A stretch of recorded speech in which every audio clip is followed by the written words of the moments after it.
ఆలగడ్డలో ఏదో జరిగిపోతుంది, ఎవరో అయిపోతున్నారు, ఏందో జరిగిపోతున్నారని సృష్టిస్తున్నారే తప్ప ఎక్కడైనా ఆలగడ్డ సమస్యల గురించి ఎవరైనా మాట్లాడినారా? వైసీపీ నాయకులు ఎవరైనా దాని గురించి చర్చించినారా? నేను చెప్తున్నా, నేను ఇంకా వైసీపీ నాయకులు సలహాలు కూడా ఇచ్చినాను. జొన్నలకి డబ్బులు పడలేదు, అడగండి అని చెప్పిన. జొన్నలకి గిట్టుబాటు ధర సరిగా లేదో మీరు అడగండి అని చెప్పిన.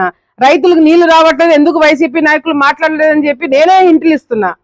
ఆయన కూడా వైసీపీ నాయకులు దాని గురించి మాట్లాడు. కానీ ఎక్కడ ఎవరికి దూరం అయిపోతున్నారు, ఎందుకు ఇదవుతున్నారు, దీని మీద సాక్షి దృష్టి పెట్టింది.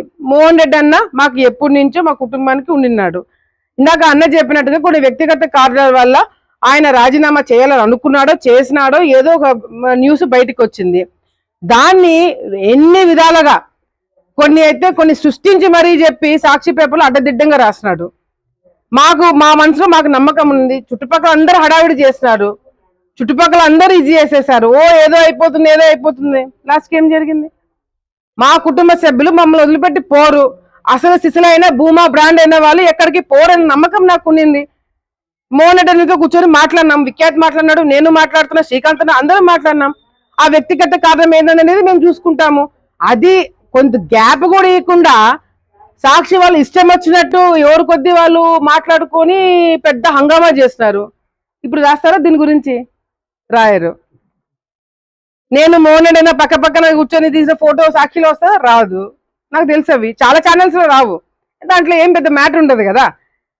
భూమా అఖిల ప్రియని వదిలేసి పోయారంటే అది పెద్ద న్యూస్ స్టేట్ లెవెల్లో. అందరిని కలుసుకున్నామంటే అది న్యూస్ కాదు. దాంట్లో ఏముంటది మీకు?